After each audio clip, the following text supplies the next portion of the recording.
নমস্কার বন্ধুরা, আমি আবারও চলে এসেছি ধনেপাতা ও পেঁয়াজ দিয়ে ভোলা মাছের ঝালের একটি রেসিপি নিয়ে। দেখুন, প্রথমেই ভোলা মাছটাকে ধুয়ে আমি নুন হলুদ মাখিয়ে রেখে দিয়েছিলাম। তারপরে কড়াইতে তেল দিয়ে তেলটা গরম হলে আমি একে একে ভোলা মাছগুলোকে ভেজে নেব, হালকা করে, বেশি ভাজবো না। তারপরে আবার একটু তেল দিয়ে আমি একটা মাঝারি সাইজের পেঁয়াজ কুচি কুচি করে কেটে দিয়ে দিয়েছি। তারপরে স্বাদ মতো নুন দিলাম। তারপরে পেস্ট করে রাখা আদা, রসুন, কাঁচা লঙ্কা ও টমেটোর পেস্ট দিয়ে দিলাম। তারপরে একে একে গুঁড়ো মশলাগুলো, যেরকম ধনের গুঁড়ো, জিরের গুঁড়ো ও হলুদের গুঁড়ো দিয়ে আমি নাড়িয়ে চাড়িয়ে কষিয়ে নিচ্ছি।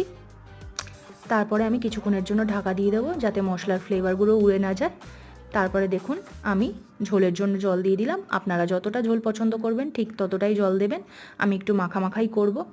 তো দেখুন, এরপরে আমি ধনেপাতা দিয়ে দেবো। যদি আপনাদের ভালো না লাগে তাহলে স্কিপ করতে পারেন, কিন্তু এরকম ঝোলের ধনেপাতা দিলে বেশি টেস্ট হয়। দেখুন, এইবার আমি পরিবেশন করে দিচ্ছি। আপনাদের ভালো লাগলে অবশ্যই পাশে